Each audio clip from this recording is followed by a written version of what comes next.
The reason why you struggle with discipline is simply because your purpose is lacking, or you have lack of an idea of what your purpose is.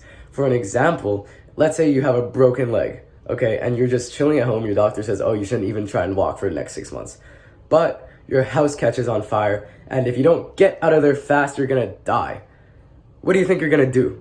Even though the doctor told you, oh, you should just try and rest your leg for the next few months. No, bro, shut up. You're gonna sprint out of that house because you have a purpose. It didn't take discipline. It didn't take mental fortitude for you to push through that pain of, oh, my leg kind of hurts right now. No, you're gonna die, bro, so you get the hell out of there.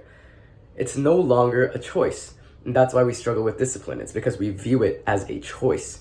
When you want to do when you struggle to do the hard work, especially when you don't feel like it, it's because you view it as a choice. When you find a way to make it so that it's no longer a choice. Not saying it has to be life or death necessarily, but when you make it so that it's no longer a choice, then it no longer takes discipline, does it? It's just there's a purpose for it. You're going to do it because you decided to do it, and boom, that's that. It's who you are. It's a part of like your identity. It's why you're alive, a part of it at least. It's your purpose.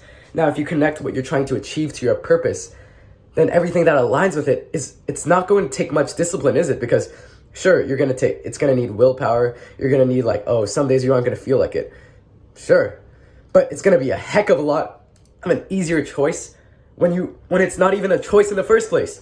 Like, you don't realize how many times we put ourselves in a position to make the wrong choice or be lazy doing something or cut corners or slack because we make it a choice for ourselves because we don't understand exactly why we're doing it. Let's say you're on a strict diet, right?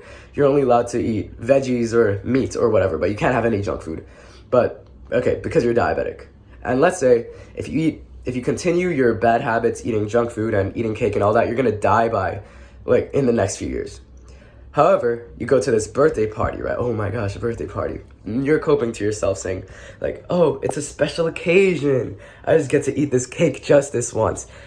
And before you know it, you spiral into that cycle of, oh, I just had cake, so I might as well have it again, like I lost my streak.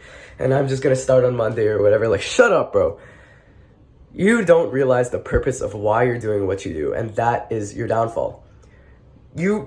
Okay, going back to that diet example, if you view that diet as, oh, I'm just gonna live healthier, I'm just gonna be a little happier, I'm gonna be more mobile, I'm gonna be, like, my body's gonna feel a little better. Okay, sure, that might motivate you for a little while, but once it sinks in for you, the purpose of why you're doing this diet is so you don't die and so you can lead like a healthy, fulfilling, longer life.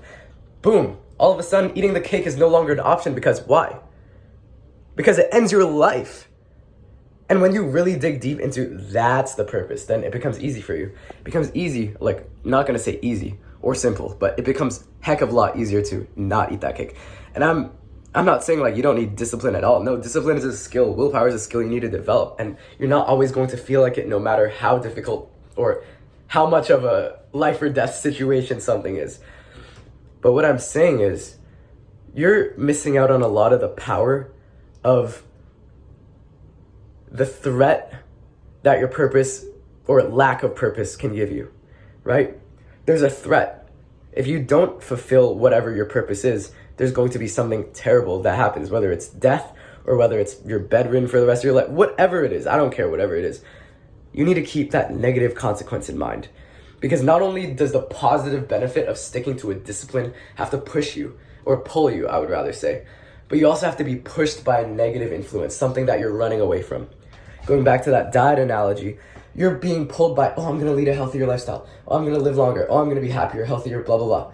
But you're also being pushed by, oh, if I eat that cake, I'm gonna die sooner. If I eat that cake, I know I'm gonna spiral into eating more and more and more junk food. And that this habit, I don't have enough discipline for it because it's a lifelong thing to develop discipline. Oh my gosh, sauna's killing me.